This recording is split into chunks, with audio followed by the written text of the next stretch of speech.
You're listening to the Cash Podcast, creating affluence, success, and happiness with your financial surgeon, Adam Koch, President and Portfolio Manager at Libertas Wealth Management Group at libertaswealth.com. Happy Friday the 13th, everyone. Technically, this is being recorded on Wednesday, but we're going to be distributing it on Friday the 13th of August.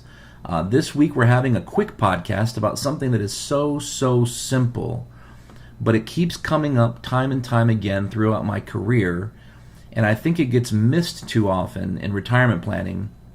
And truly, this mistake, which is more of a behavior, I would say, can cause more anxiety and emotional distress than necessary, and especially if you don't know how to recognize it.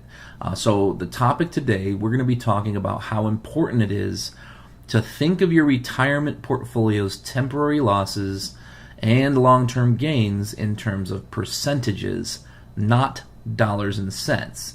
And there's a huge reason why this is important. But first, as always, a few housekeeping items. If this is your first time listening or watching, thank you for joining us. The Cash Podcast is produced weekly, and as stated in the intro, Cash stands for creating affluence, success, and happiness, and that's our mission as always. We hope that you will learn a little bit more on each and every episode so that you become more successful, wealthier, happier, and more educated than you were before you started listening today. So come back often. We're on iTunes and YouTube, so please feel free to subscribe on both. In addition, you can also follow me on Twitter at Adam Koch and on Instagram at Financial Surgeon. Last but not least, all links, visuals, charts, and other educational resources are always available on our website at libertaswealth.com. However, today we will not be having any visual aids. We're just going to have a quick discussion with some very powerful but short and to the point bullet points that I think will make your life much easier going forward as an investor, whether you are just getting started, whether you're halfway through your career, or sitting on the the doorstep of retirement, or if you've been retired for 10 years. This is going to help all of you. Some of you, this is going to be easier than others. Some of you may already think this way, but we're talking again about mindset today. I want you to start thinking, try to reframe how you think about your money, your nest egg, your retirement plan, your portfolio in retirement. So let's jump into it. I always start with a quote, and today the quote goes like this. It's life is really simple, but we insist on making it complicated, and that's Confucius. So again, same thing here. I think that retirement planning is one of the many things that we can do as human beings to just make things so much more complicated than they really are. And that's my goal today, is to get you thinking about money in a different way, get you thinking about how your money grows in a different way, so that you're not so stressed out, so you're not so emotional, so you don't worry so much when inevitably the market goes down, whether that's a little bit or a lot, by the way. So to get into the meat of the conversation here, when you were younger, or if you're a young investor listening to this podcast right now or watching this video, when you're young, people have a tendency to think in dollars and cents. The older you get, if you are going to be a successful investor, and that's whether, really honestly, it doesn't make a difference whether you invest in your 401k at work, a Roth IRA, stocks, bonds, commodities, it doesn't make a difference, or if you invest in real estate. In either case, it's so important for you to think in terms of percentages instead of dollars and cents. And here's why. Let's just say you're early on in your life, you're just started with a portfolio, you get a job, you start saving in your 401k, and you've got nothing to start with, but you're adding $250 per pay. That's $6,500 a year. But let's just say in that first year that you're working, you experience, or the market experiences, the economy goes through a recession and the market goes down, say, 50%. So the market, the S&P, Dow, whatever, loses half of its value. What might happen in your case is you might lose half of what you maybe invested 6 months ago, or half of what you invested over the past, say, 6 to 9 months if you've just gotten started. But you would probably be fine because, first of all, you're not paying that close attention to it. Second of all, you're adding money every single month, which not only helps to make the losses not look as bad, but also two things really. First of all, you're buying more shares when it's cheaper. So when the market's going down, you're buying more shares of whatever investments you own in that retirement plan. And then the other thing is when you add money to your portfolio on a month-by-month basis, especially when it's so small. So if if the portfolio is worth $3,000 and the market goes down, and let's just say you effectively lose half, and now it's worth $1,500, you aren't losing half in 1 month or over one pay period. You're probably losing half over 12 months. So if you started with 6, but you lost half, or in other words 3 over time, but you've been adding $250 every paycheck, you probably aren't really going to feel it at all. So it's going to be a whole lot less painful when you're younger for those reasons. You're not paying as much attention, you're buying more shares when it's cheaper. By adding more money, it cushions the blow, and in many cases, it might not even feel like you lost much at all. There's that chance depending on where you are in your life cycle of investing. Now, if we change the story here, and we say, you've been working for several years, you've grown your portfolio, we'll just say to $50,000. So maybe you're in your late 20s, early 30s.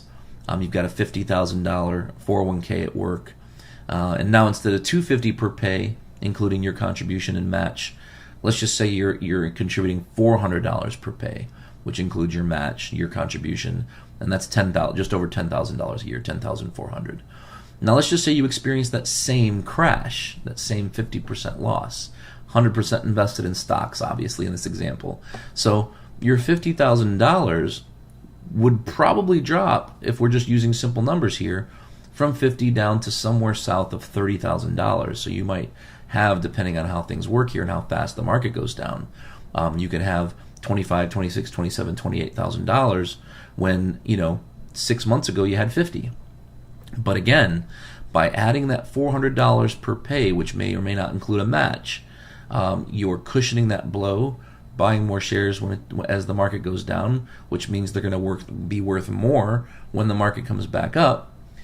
But again, you might not care all that much because you're early in your career, you're not worried so much about it, and so you might even, actually some of you may have experienced this in 2007, 8, and 9, some of you in your 40s, let's just say, early 40s, and maybe you lost, a chunk of money, $20,000, $30,000, and you're like, man, that was a lot of money, but, you didn't have as much then. So again, it wasn't nearly as painful. Now, if we change that story again, and I'm going to change this, we've got 4 examples here. So first is starting with 0 and just adding $250 a pay. The second story was having $50,000 saved over time, adding $400 per paycheck, or $10,400 a year. This next story, we change it and we say, well, what if we're in our late 30s, early 40s, and we've got $150,000 saved now. Let's just say we're adding $500 per pay, which is $13,000, and we again experience a market crash of 50% over the course of, say, 12 to 18 months, which is typical for a stereotypical market crash is usually about 16 to 18 months in duration. Now, if this happens, that $150,000 you had, say, 18 months ago, even though you've added $13,000, you could very well have cracked well below $100,000. So instead of $150,000, you might have something like $80,000, $85,000 because you've been adding to it. It wouldn't be a tit for tat 50% drop, but you might have $80,000, $85,000, and you might start feeling a little sick. You might think, man, this is a little different now. Before when the market crashed, I lost 50%, 40%, whatever the drop was in your portfolio in 2007, 8, and 9, and it didn't feel that bad because I didn't have as much money as I did then. But now, I've got $150,000. If I lose, 40, 50% of my money, now I go from $150,000 all the way down to, say, $80,000, $85,000, even if you're adding money to it. So even though this is a temporary loss, and even though you're still in your 40s, let's just say, or even early 50s, hopefully you saved more than that in your early 50s, but if you haven't, we've got another podcast and an article for that too, by the way. But it's temporary, and there's time for it to come back. So that's why I wanted to have one more scenario here, and this is really the most important scenario.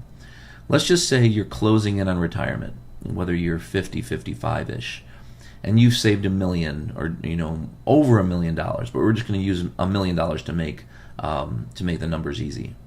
If you've got $1 million, and let's just say you're not even adding money to your portfolio, let's just say you're retired, even if you're not adding money, a 30% drop is now equivalent to $300,000. So, in other words, the drop of 30%, which obviously isn't nearly as bad as a 50% drop in the account value, that 30% drop is equivalent to 2 times as much money as you had before the 50% crash in the prior scenario. So if you remember a second ago, we said if you have $150,000 and you're adding $500 per pay and the market goes down 50%, it's expected you could probably drop, your portfolio probably drop to $80,000, $85,000 or so. But in that scenario, we started with $150,000. In this scenario, we've got $1 million, and the market didn't even go down 50%. It went down 30%. If it went down 30%, 30% of $1 million is $300,000. That's 2 times what you started with in the prior example. And this is where I want to make the segue and really teach you how important it is to think in terms of percentages and not dollars. Because when you have $1 million, even if you're saving, let's just say the market goes down 30% and you're a balanced portfolio, your balanced portfolio might be down 25, 30 in a market drop that's say 42%. So you might capture say 60% of the downside. And if that happens and you're adding money to it, let's just say you're maxing out your 401k, again, it's back to that story we talked about earlier, where we're adding money, we're buying more shares when it's cheaper, which increases our returns, by the way, over time, and again cushions the blow, not only from the standpoint of the loss in our portfolio temporarily, but also mentally and emotionally. It helps to cushion how we feel and when we look at our account statements. But when we're not adding to the portfolio anymore, when we're again sitting on the doorstep of retirement or we're already retired, we really have to look at things a little bit differently. And really, not even at retirement, but as you start saving more and more money, you really have to look at things in percentages instead of dollars and think. And because this is how successful investors think. Successful investors don't think, I lost $60,000 in my account. Because whenever somebody says to me, and I say I just met someone new, and they say, oh man, in the last market crash, I lost $60,000. Or in COVID went down, I lost $60,000. It's like, well, yeah, okay, $60,000. Well, how much money do you have, or how much did you start with?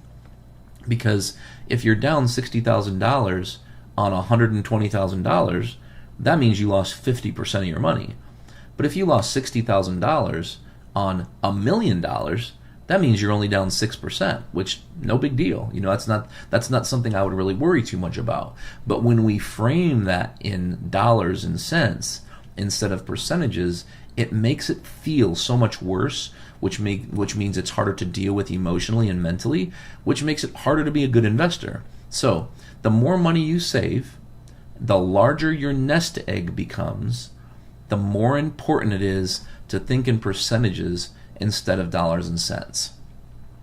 You don't want to be, and this is another reason why it's bad to think in dollars and cents, by the way, is because you don't want to be associating these temporary losses with budget items. And I've heard this a million times. Somebody says something like, yeah, my $1 million portfolio is down $50,000.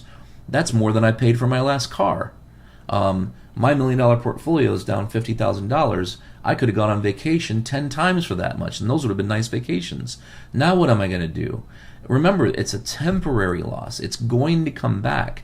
It might take longer or shorter depending on the market, the economy, how your portfolio is constructed, what your strategy or strategies are, and how whether you're using one type of strategy or multiple strategies. So, but the truth is, at the end of the day, if your $1 million portfolio is down $50,000, it's down 5%.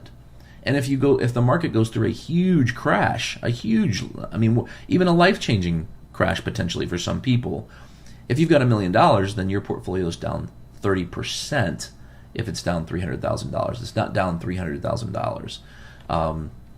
And by the way, and this is really important, this is another reason why it's so important to think in percentages instead of dollars. On average, the market goes down 5% 3 times per year. Now, most people don't notice because they don't pay attention to their statements on a month-to-month basis. Now, don't get me wrong. There's plenty of people that we know for a fact log into their account daily, and that's not a good thing, by the way. You don't want to do that. That's, again, not good on your emotions. It's not good on your psyche.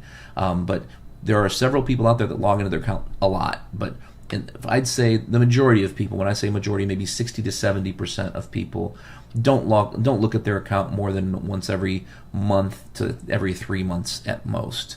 So somewhere in there. And those people are typically more successful investors than the people that pay more attention, because the more attention you pay to your portfolio and the closer you're watching the ups and downs, the more anxiety it creates.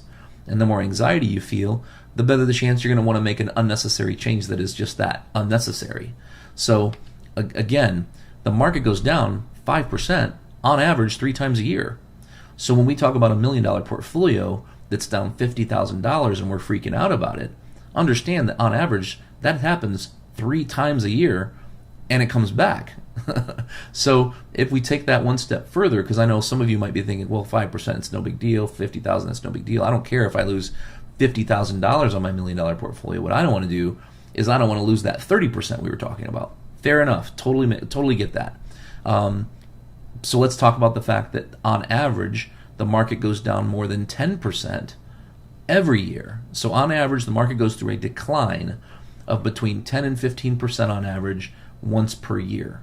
And again, eventually it comes back. Now, sometimes those corrections, those declines of 10% turn into market crashes. There's never been a market crash in history that didn't start as a pullback of 5%, and then it turned into a correction of 10%, and then that turned into a market crash over the course of 12, 18, 24 months of, say, 30, 40, 50% or more. So obviously, we have to keep that in mind. But we also have to keep in mind that the market goes up 3 out of 4 years on average, so 75% of the time. So in other words, the stock market has an upward bias, so a bias to the upside.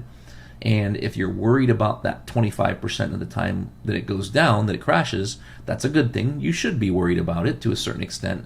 You shouldn't worry about it every day or every week or every month for that matter. But, that's where we start talking about what to do or how to build a portfolio that can help you mentally and emotionally deal with these drops. So the first step before we do anything is to, again, think like a successful investor and make sure that we're thinking in percentages and not dollars, that we're not framing our losses in terms of how much babysitting we could have paid for with the money we lost during COVID, let's just say, or we could have bought a car, could have gone on 12 vacations or whatever. We don't want to do that. You wouldn't go on 12 vacations in 1 year anyway. So we want to make sure we're being less emotional about things. But when it comes to finishing out the emotional repair, when it comes to this type of thinking, we can't. I know it's simpler or it's easier said than done to just think in percentages, but there's also, again, several people out there I know that don't want to lose that 30% or 40% or even 25% in their portfolio, even if it is temporary and could take a while to earn back. So to figure out, how to solve that problem if you're still freaked out, if you still worry when the market's down temporarily, the answers are to build a multifaceted portfolio. The first thing, diversification, the D word. I can't stand it because it's such a cliche. So my opinion here is diversification isn't the answer, but it's part of the answer. It goes without saying that everyone should have a diversified portfolio for the most part. With rare exception. Who should have an undiversified portfolio? Well, really, really high risk speculative investors that watch the market on a day by day, potentially hour by hour basis, and they're professionals. They know what they're doing. They're experts, but that's not most people, obviously. So diversification isn't the answer, but it's part of the answer. The second thing is you want to think all weather. So you want to have a portfolio that has, again, it's a multifaceted portfolio. You want to have potentially more than one strategy, multiple strategies. You want to have multiple sleeves of strategies within each strategy. Now, I know I'm kind of talking in minutia here, but so for instance, an example might be a portion of your portfolio. Maybe you want it to be tactical trend following for the big, long, grinding crashes that you're trying to avoid or you'd like to avoid a good chunk of. So that's where that might fit in. But then you might want to have a portion of your portfolio invested in strategic, static, diversified buy and hold strategies that weather the storm, as opposed to trying to avoid the storm. It weathers the storm. So that way, no matter what kind of market environment we're in, you've got something that's working all the time. And then it's still not going to be easy. I mean, I've been through, well, if you count COVID as a market crash, I've been through 3 market crashes in my career, and I can tell you, whether people buy and hold and weather the storm through a crash, or if they're in a trend following portfolio, nobody likes losing money. It doesn't really matter how much money you lose. Nobody likes losing money, period. So I've been whitewater rafting. I've been skydiving before. And in both of those situations, I had a guide. I had somebody helping us on the raft. I had somebody tethered to me when I went skydiving. And while I've never had brain surgery, you probably want a surgeon doing that. You probably don't want to do it yourself, or do it on yourself, or do it on your husband or your wife. So I think that another piece that makes this all easy is having a guide if you feel like you want or need one, and that would be a professional financial advisor, a fiduciary, certified financial planner professional to help guide you with your retirement planning, estate planning, and investment management.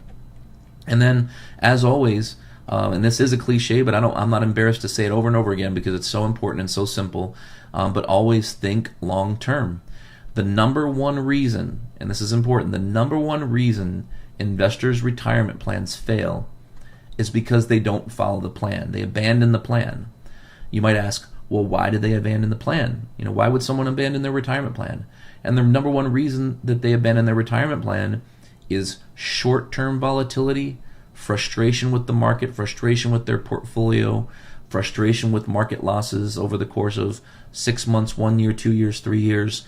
People get frustrated and they think, you know what, I'm just going to make a change and I'm going to do something else. So again, think long term. Stick to the plan that you put in place with your professional financial advisor that you work with, or if you do your own financial planning, retirement planning, and you have your own plan and you've made your own portfolio, stick to that plan, that philosophy, that strategy you've built, so that you can get to retirement on time and make work optional someday, and more importantly, so that you can conservatively make it through retirement without ever running out of money. All right, so that's it for our show today. Please feel free to share this episode with your friends and family, and if you'd like to discuss your personal situation further, if you'd like a second opinion on your financial plan, investment portfolio, retirement plan, estate plan, please head over to our website at libertaswealth.com or email us at info@libertaswealth.com to get an introduction call set up on the calendar with myself. You can also go to our website and set up a Zoom meeting or an intro call yourself if you'd rather. There's a link on the left side of the contact page that gives you the ability to get access to our calendar. And if you'd like to ask a question, you never ever have to be a client to ask a question, so please know that we're here as a sounding board for you, even if you're not a client. As always, I always say that there's thousands of podcasts out there. You chose to give ours a listen today. Sorry I'm losing my voice today, but thank you so much for tuning in. Be sure to subscribe on iTunes and YouTube. And remember, you can sign up at libertaswealth.com to get these updates, as well as our other screencasts, videos, and articles delivered directly to your email inbox. Feel free to follow us on Facebook. I'm also on Twitter at Adam Koch, as well as Instagram at Financial Surgeon. Thank you so much once again for joining us, and we'll see you next time. Thank you for listening to the Cash Podcast with your financial surgeon, Adam Koch. To see any charts or images that were mentioned in this show, or to check out additional articles, videos, and other educational resources, head over to libertaswealth.com.